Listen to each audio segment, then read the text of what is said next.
Very good morning, student.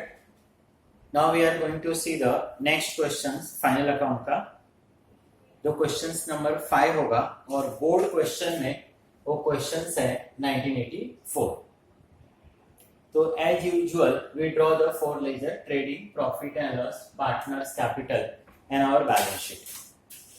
मैं questions read करता हूँ, थोड़ा सा आप क्वेश्चंस देख लो. Lal brother in a firm having three partners, Madan Lal, Moti Lal, Manik Lal, sharing profit and loss equally. Profit and loss equal है. We have the debit balance, we have the credit balance.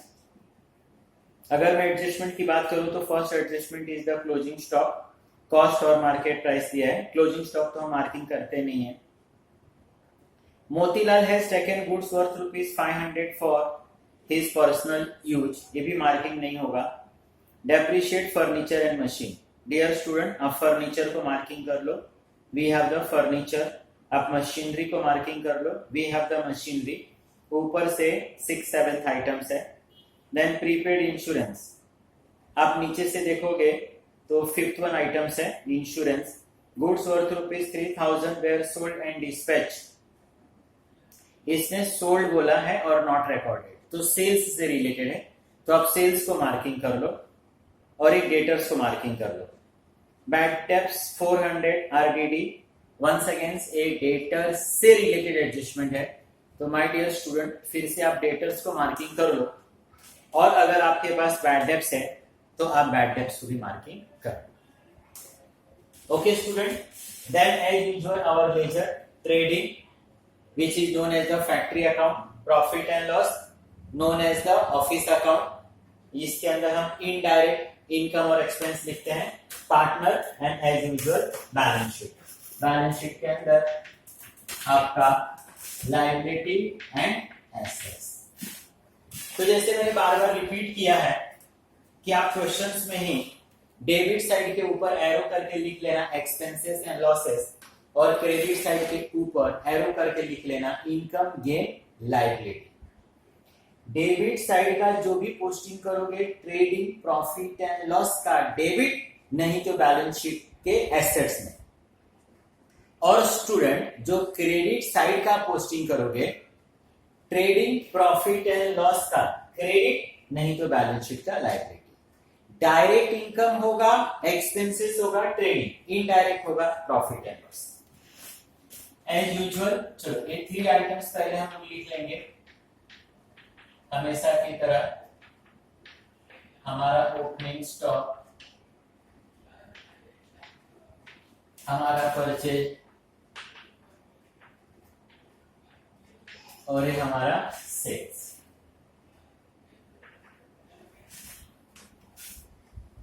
देखो first one is the stock.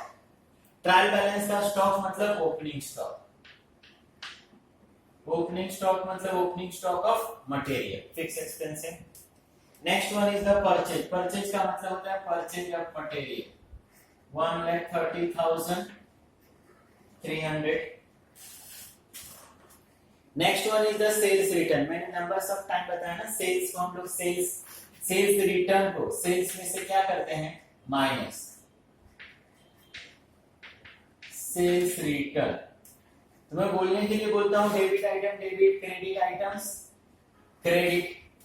लेकिन ये exceptional case है, debit में दिया हुआ है, मैं डेबिट में लिखूंगा तभी भी 100% राइट होगा. लेकिन सेल्स रिटर्न को हम लोग फैमिलियर किससे हैं, सेल्स से माइनस करने के लिए, तो मैंने उसको सेल्स में से माइनस किया.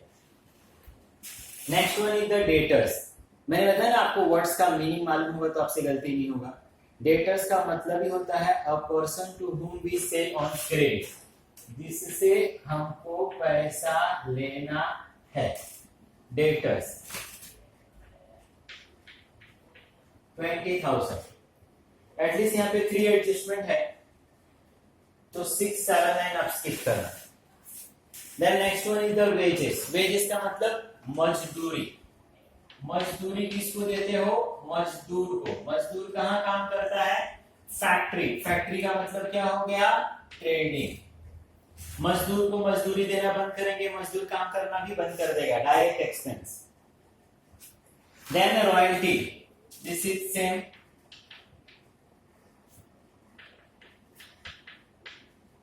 Royalty, direct expense 1000। Next one is the furniture. Furniture हमारे लिए क्या है? एसेट्स। एडजस्टमेंट है, इसके लिए मैं ईयर में लिखा 5000 रुपीज। देन मशीनरी,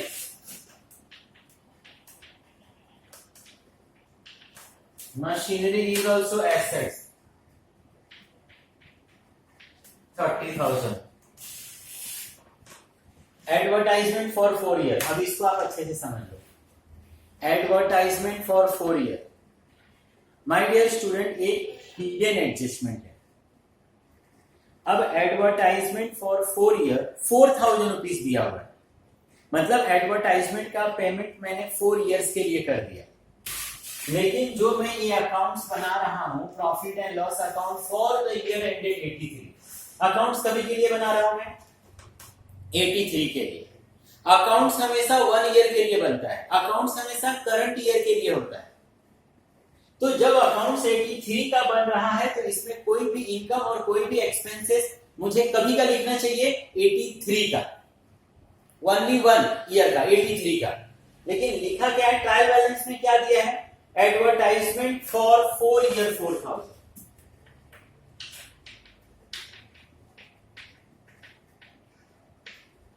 एडवर्टाइजमेंट 4000, ये 4000 मैंने कितने दिन के लिए पेड कर दिया? 4 इयर्स के लिए पेड कर दिया। कितने दिन के लिए पेड कर दिया? 4 इयर्स। ये ट्रायल बैलेंस से मुझे मिला है, ट्रायल बैलेंस से मिला है मतलब इसका एंट्री हो चुका है, मैंने ऑलरेडी 4000 रुपीज पेड कर दिया है। लेकिन अकाउंट्स कितने दिन का? 1 ईयर का बन रहा है, तो एडवर्टाइजमेंट का एक्सपेंस कितने दिन का आना चाहिए? 1 ईयर का। जिसका मतलब ये अमाउंट जो है ना रॉन्ग है, मुझे चाहिए 1 ईयर का, और ये है कितने दिन का? 4 ईयर। 4000 4 ईयर का, तो पर ईयर का कितना? 1000। मतलब एडवर्टाइजमेंट यहां पर सिर्फ 1000 आना चाहिए, लेकिन मैंने कितना पेड कर दिया? 4000।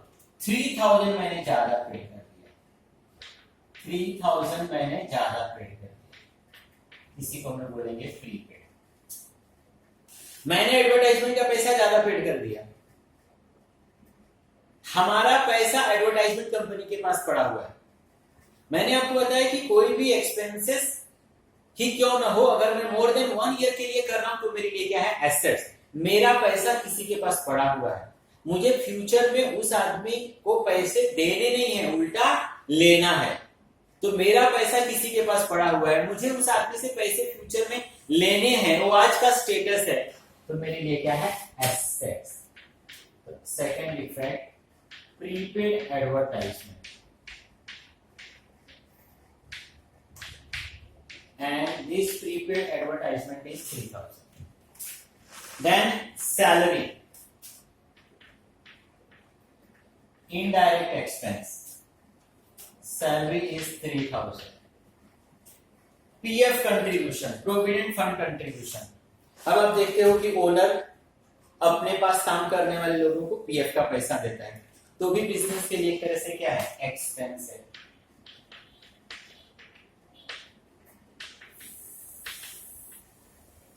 PF contribution 600।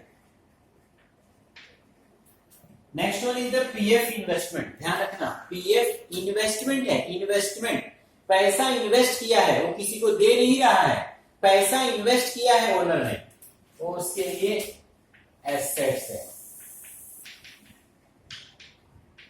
PF investment 5500। Provident fund का उसको कंट्रीब्यूशन देना पड़ रहा होगा एवरी मंथ, उससे अच्छा उसने कहीं पे एक साइजेबल अमाउंट इन्वेस्ट कर दिया, वहां से आने वाला जो इंटरेस्ट रहेगा वो शायद एज ए कंट्रीब्यूशन क्या करता रहेगा? देता रहेगा। आप सिर्फ इस समय के लिए ध्यान रखो कि this is the investment, investment is the assets. खर्च नहीं कर रहे हैं, हमने पैसा कहीं रखा है। Other investment,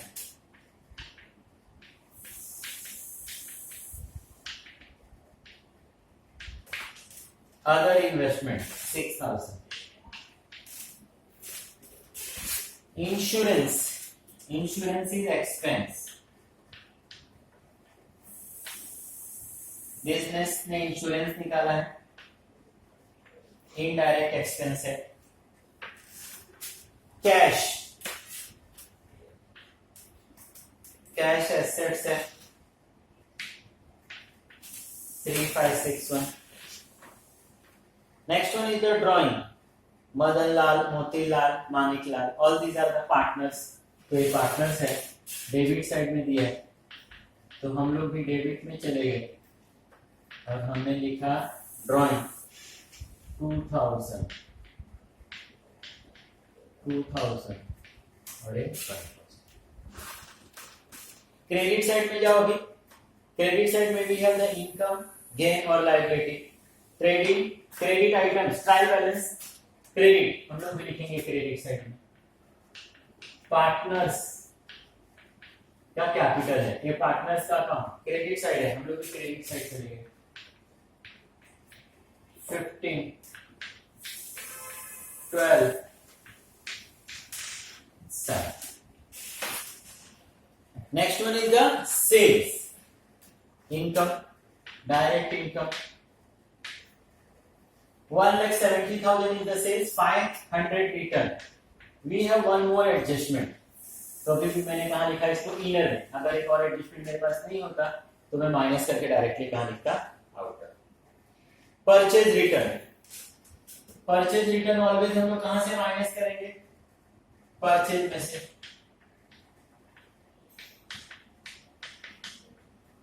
This purchase return is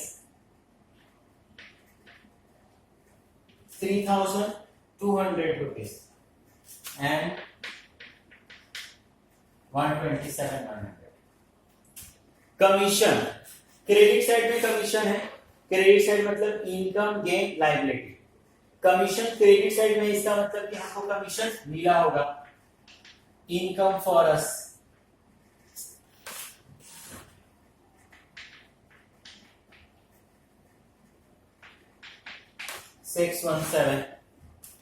provident fund. अब क्रेडिट साइड में प्रोविडेंट फंड है, क्रेडिट साइड में आता है इनकम, गेन, लायबिलिटी। ये अकाउंट्स हम बिजनेस के लिए कर रहे हैं। बिजनेस को प्रोविडेंट फंड कभी मिलता नहीं है, बिजनेस को हमेशा प्रोविडेंट फंड देना पड़ता है। बिजनेस को प्रोविडेंट फंड कभी भी मिलता नहीं है, बिजनेस को तो प्रोविडेंट फंड हमेशा देना पड़ता है। बिजनेस के लिए लायबिलिटी।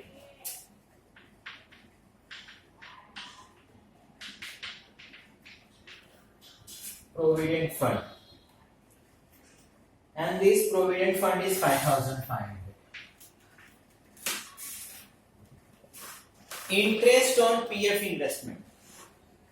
अब यहां पर हम लोगों ने देखा कि बिजनेस ऑर्गेनाइजेशन है 5,500 रुपीज पीएफ के नाम पर इन्वेस्ट करके रखा है।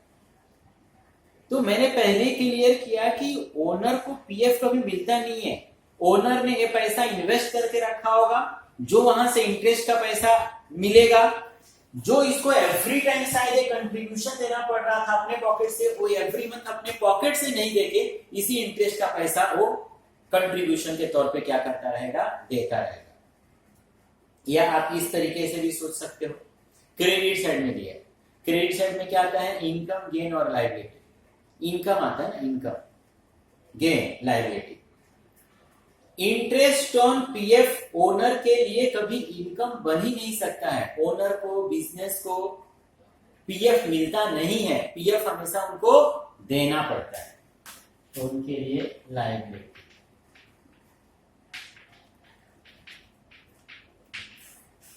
Interest on PF investment 600। Reserve for doubtful debt, that we see the later, वो हम लोग डेटर्स बैड डेब्ट्स में से माइनस करते हैं। Next one is the creditors. जिस तरीके से डेटर्स का मतलब जिससे हमको पैसा लेना है, हमने क्रेडिट पर सेल्स किया है, हमको पैसा लेना है, उसी तरीके से डेटर्स का मतलब जिस तरीके से पैसा लेना है, उसी तरीके से क्रेडिटर्स का मतलब कि हमने किसी से परचेज किया है जिसको हमको पैसा देना है। Creditors, this creditors is 20,000। Bills payable, bills payable का मतलब बिल का पैसा हमको क्या करना है, कितना 6,000। ओके, तो here we finish the debit और क्रेडिट साइड का costing. Now we see the adjustment. मैं नंबर्स ऑफ टाइम रिपीट कर चुका। Trial balance only one effect and every adjustment at least 2 effect. हर एडजस्टमेंट का कम से कम कितना इफेक्ट आएगा, 2 इफेक्ट। क्योंकि एडजस्टमेंट का मतलब जिसका भी एंट्री करना हमारे लिए क्या है, बाकी है।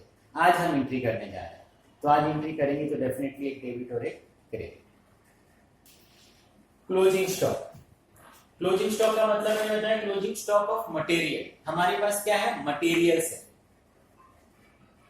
हमने लाने के लिए ये मटेरियल्स लाया था, हमको ऑन दैट डेट मालूम नहीं था कि हमारे पास इतना यूज होने वाला नहीं है, तो हमने लाने के लिए 127 का लाया, बट लास्ट डेट देखा कि 25,000 रुपीज का मटेरियल मेरे पास क्या हो गया, बच गया। मतलब मैंने लेस देन 25 का क्या किया, यूज किया। और मुझे यहाँ पे सिर्फ दिस ईयर का एक्सपेंसेस क्या करना है, लिखना है। तो मैंने ये जो 25,000 रुपीज का बच गया, तो एक तरह से मैं बोलूं तो ये मटेरियल मैंने कभी के लिए परचेज कर लिया, नेक्स्ट ईयर के लिए। और मुझे यहाँ पर अकाउंट्स कभी क्या लिखना है, दिस ईयर का। तो मुझे ये 25,000 रुपीज इसमें से क्या करना चाहिए, माइनस। लेकिन हम माइनस नहीं करके हम लोग उसको कहां लिखते हैं, ट्रेडिंग के क्रेडिट साइड। तो ये है आपका क्लोजिंग स्टॉक। आपको 2 अमाउंट दिया रहेगा, तो हमेशा क्या लेना है, व्हिचएवर इज लेस। 820 का क्लोजिंग स्टॉक ऑफ मटेरियल है। क्लोजिंग स्टॉक ऑफ मटेरियल्स, हमारे पास मटेरियल्स क्या हो गया, बच गया। अगर इस मटेरियल्स को मैं अच्छे से यूज करूं तो डेफिनेटली मैं इस मटेरियल को अच्छे से रखूं तो ये नंबर्स ऑफ ईयर्स तक मेरे पास रहेगा। और अगर मैं इसको सेल करूं तो फिर से मुझे क्या मिल सकते हैं, पैसे। एक तरह से मैंने लिखा है assets, closing stock 20. Motilal has taken goods worth rupees 500 for his personal use. Motilal ने 500 रुपीज का गुड्स लिया, किसके लिए, पर्सनल यूज के लिए। गुड्स किसने लिया, मोतीलाल। अब देखो किस तरीके से इसको लिंक करने का, तो आपको ध्यान रहेगा। मोतीलाल ने गुड्स लिया, गुड्स, गुड्स कहां बनता है, फैक्ट्री। फैक्ट्री मतलब कौन सा अकाउंट, ट्रेडिंग। मोतीलाल ने गुड्स लिया, इन शॉर्ट उतने का गुड्स बिजनेस में से चला गया। गुड्स कौन सा अकाउंट, रियल। गुड्स चला गया, गोज आउट। गोज आउट कहां पर, गुड्स टेकन बाय मोतीलाल, कितना, गुड्स को किसने लिया, मोतीलाल। मोतीलाल क्या है, partner, partner. Motilal is the receiver, receiver कहां पर, डेबिट। और पार्टनर्स अगर कुछ लेता है तो हम उसको बोलते हैं ड्रॉन। तो हो जाएगा 500। I hope student understood everyone. Next one is depreciate furniture 15, machine 20। Depreciation का बार बार मतलब समझाया ना आपको, reduce the value of assets. Depreciation का मतलब reduce the value of assets. Furniture 15%,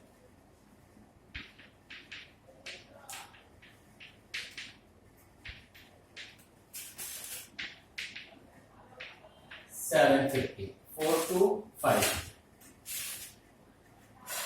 machinery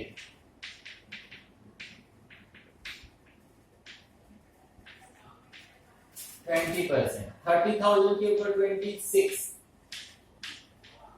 20।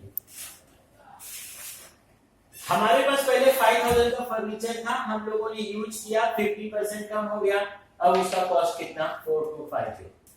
हमारे पास 30 का मशीन था, हमने यूज किया, उसकी कीमत 6,000 कम हो गई, अब कीमत कितना, 24। तो डेप्रिसिएशन का मतलब reduce the value of assets. Assets की कीमत क्या हो रहा है, कम हो रहा है। और एसेट्स का कीमत कम होगा, एसेट्स का कॉस्ट कम होगा, तो हमको क्या होगा, loss. Where we write the loss, profit and loss में, टू डेप्रिसिएशन। क्या क्या है student? We have the furniture, this furniture is 750. We have the machinery 6,000, 6,750. Prepaid insurance 100 prepaid. Now we have the insurance 500 rupees. आप देख रहे हो कि 500 rupees से मैंने ट्रायल बैलेंस से कॉपी किया है, देखा है। It means already we paid the 500 rupees for insurance. Insurance का मैंने 500 रुपीज ऑलरेडी पहले पेड कर दिया। इंश्योरेंस का मैंने 500 रुपीज पहले पेड कर दिया, और अब जब मैं एडजस्टमेंट देख रहा हूं तो मुझे मालूम पड़ रहा है कि ये जो मैंने 500 रुपीज पेड किया, इसमें 100 रुपीज मैंने प्रीपेड कर दिया। प्रीपेड का मतलब पेड इन एडवांस, मैंने नेक्स्ट ईयर के लिए उसको पेड कर दिया। और मैंने बार बार बताया कि मैं अकाउंट्स तभी के लिए कर रहा हूं, करंट ईयर के लिए कर रहा हूं, मैं 83 के लिए कर रहा हूं। तो कोई भी इनकम कोई भी एक्सपेंसेस कभी का आना चाहिए 83 का, 84 का इसमें नहीं होना चाहिए। लेकिन हमने तो 100 रुपीज 84 के लिए भी कर दिया। तो अब करेक्ट करने के लिए क्या करेंगे? तो ये हम करेंगे माइनस प्रीपेड, ये 100, ये 4। अब 100 रुपीज हम लोगों ने ज्यादा पेड कर दिया। अगर हम लोगों को नेक्स्ट ईयर बिजनेस कंटिन्यू नहीं करना रहेगा तो हम इंश्योरेंस कंपनी के पास जाएंगे, बोलेंगे कि देखो सर मैंने आपको 100 रुपीज ज्यादा देके रखा है, मैंने 500 रुपीज दिया है, मेरा 83 में इंश्योरेंस का पैसा 400 रुपीज हो रहा है। तो अगर मुझे बिजनेस नहीं करना रहेगा तो इन फ्यूचर आज का स्टेटस ये है कि मुझे 100 रुपीज किसी को देना नहीं है, उल्टा किसी से लेना है। मेरा पैसा किसी के पास पड़ा हुआ है। Prepaid insurance. This is 100. Goods amounting to rupees 3,000 were sold and dispatched on 16th December 83, but no entry was made in sales. इसके कहने का मतलब मैं बार बार समझा रहा हूं कि अगर आपको ओन लैंग्वेज में मीनिंग मालूम होगा तो आपसे कोई भी चीज गलत नहीं होगा जल्दी, और वो स्टडी लॉन्ग लास्टिंग होगा। तो बहुत जल्दी करने के बदले ना आप एक एक चीजों को समझ के पढ़ो। एक बार इसका मीनिंग समझ में आएगा, नंबर्स और प्लेसेस पे सेम एडजस्टमेंट है। तो ये बोल रहे हैं कि goods amount rupees 3,000 were sold and dispatched. 3,000 rupees का मैंने गुड्स सोल्ड भी कर दिया, सामने वाले को दे भी दिया, बट मैं बुक्स में रिकॉर्ड करना भूल गया। तो आज मुझे मेरी गलती का एहसास हो रहा है। Today we come to know कि अरे यार 3,000 रुपीज में रिकॉर्ड करना क्या हो गया, भूल गया। तो हम अपनी गलती कैसे इंप्रूव करेंगे, कैसे सुधारेंगे? नहीं लिखा था ना, लिखना भूल गया, तो आज उसको हम लोग क्या करेंगे, लिखेंगे। उतना का हमने सेल्स किया है, मतलब रियल सेल्स हमारा उतने से ज्यादा है। Unrecorded sales 170। अब 3,000 रुपीज का मैंने सेल्स किया है, लिखना भूल गया। अब जिस बंदे को हम लोग सेल्स करेंगे क्रेडिट बेसिस पे, वो हमारे लिए कौन होता है, डेटर्स। तो मैं सेल्स किया, लिखना भूल गया, मैं सेल्स में रिकॉर्ड नहीं किया, इसका मतलब डेटर्स में भी रिकॉर्ड नहीं किया, लेकिन मैंने सेल्स किया है। आज मुझे मालूम पड़ा कि चलो यार मैंने 100 पर्सन को 3,000 का सेल्स किया है, तो डेफिनेटली फ्यूचर में उससे पैसा देना है, उतने से हमारा डेटर्स क्या हो जाएगा, बढ़ जाएगा। Unrecorded sales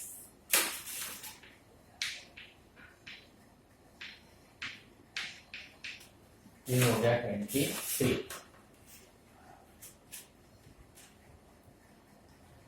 Return of bad debts 400 and provide reserve for doubtful debt 3% on debtors. Return of bad debts 400। ये क्या बोल रहा है कि bad debts कितना, 400 रुपीज। हमारा कितना पैसा डूब गया, bad debts मतलब पैसा क्या हो गया ना, डूब गया।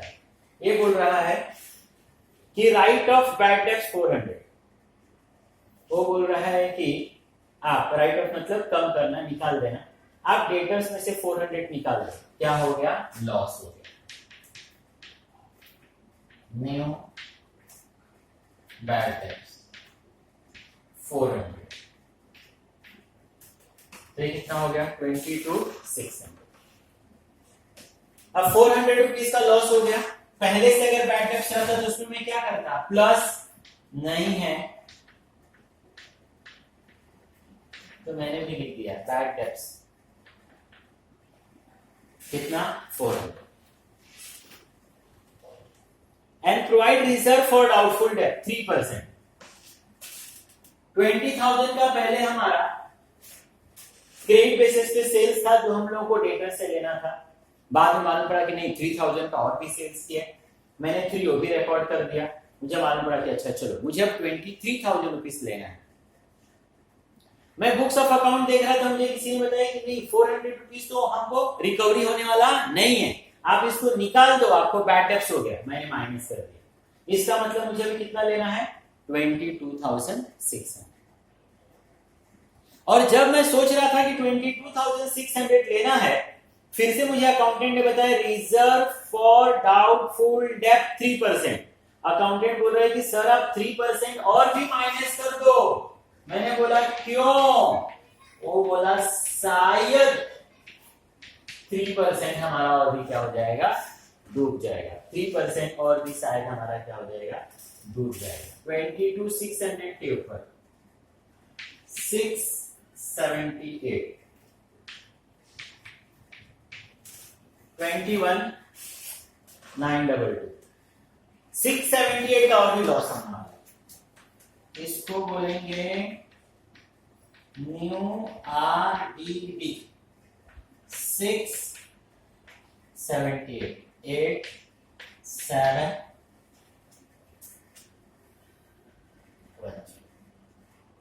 Okay student, that's it. अभी आप क्रेडिट साइड में देखो, एक मैंने जो लिखा नहीं था मैंने आपको बताया reserve for doubtful date, last adjustment बताया था 500 रुपीज। 400 रुपीज का तो मुझे लॉस हुआ, 678 का मुझे लॉस होने वाला है, मुझे शायद मुझे लॉस होने वाला है, it's not confirm, reserve for doubtful date. और इस तरीके से मुझे 1078 का लॉस होने वाला है। मैं अपने एडजस्टमेंट में देख रहा हूं कि लास्ट ईयर का जो मैं अमाउंट सोच रहा था कि 500 रुपीज का मुझे लॉस होगा, जैसे मैं दिस ईयर के लिए सोच रहा हूं कि 678 का शायद लॉस होगा। रिजर्व फॉर डाउटफुल बोला है, डाउटफुल दोनों के बीच में डिफरेंस है। इसके लिए उसने बैड डेट्स बोल दिया है, ये कंफर्म लॉस है। इसके लिए आरडीडी बोला है, रिजर्व फॉर डाउटफुल डेट, शायद लॉस होगा। शायद हमारा गलत भी हो सकता है सोचना। इसी तरीके से लास्ट ईयर जो मैंने सोचा था कि मुझे 500 रुपीज का लॉस होगा वो नहीं हुआ, वो मुझे मेरा 500 रुपीज मिल गया। दो देखो क्रेडिट साइड में आपको दिया हुआ है रिजर्व फॉर डाउटफुल डेट, एक क्रेडिट साइड में, मतलब लास्ट ईयर जिस पैसे को मैंने सोचा था कि लॉस होगा मैंने माइनस किया था। जब मैं दिस ईयर अकाउंट्स करने लगा तो मुझे मालूम पड़ा कि नहीं, जो मेरी सोच थी कि मुझे 500 रुपीज का लॉस होगा वो गलत हो गई, मुझे मेरा 500 रुपीज मिल गया। इन शॉर्ट जो पैसा लास्ट ईयर डूबने वाला था उसमें मुझे मेरा 500 रुपीज मिल गया। तो इसका मतलब कि जो दिस ईयर के लिए मैं सोच रहा हूं कि मुझे 1078 का लॉस होगा, तो मुझे मेरा 500 रुपीज लास्ट ईयर वाला मिला है।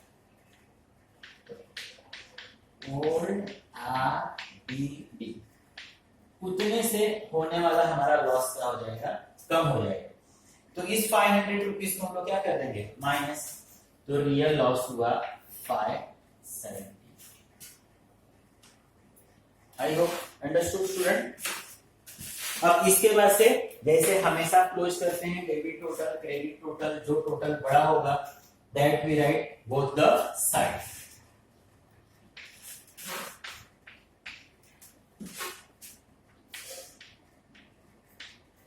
मैंने आपको ट्रेनिंग में बताया कि एटलीस्ट हमेशा क्रेडिट साइड ही बड़ा होगा।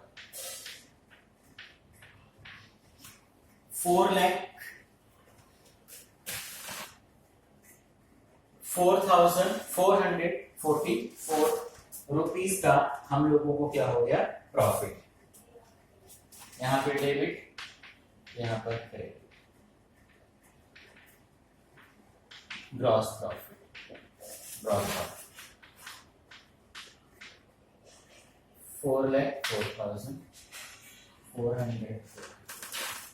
इसी तरीके से भी आप पार्टनर्स को क्लोज करोगे।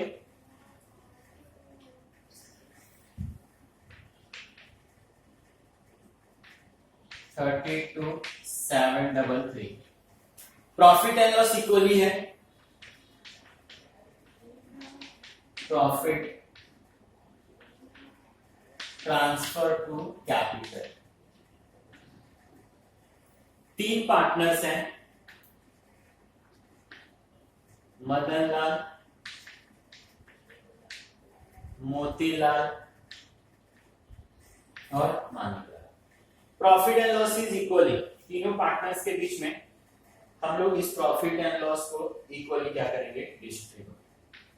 10, 9, double.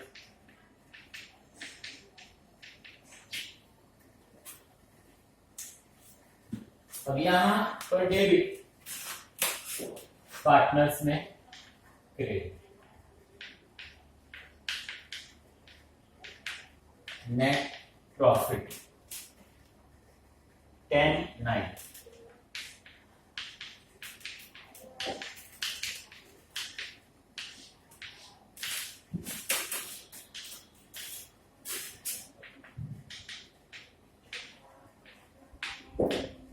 To balance carat.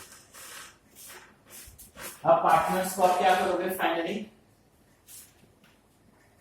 Close कर दोगे।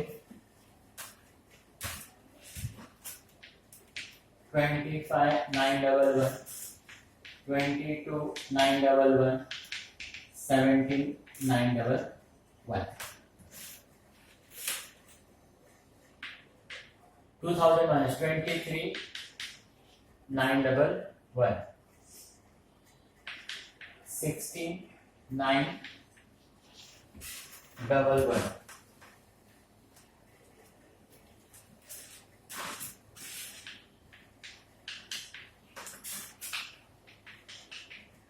कैपिटल लायबिलिटी में ट्रांसफर हो जाएगा।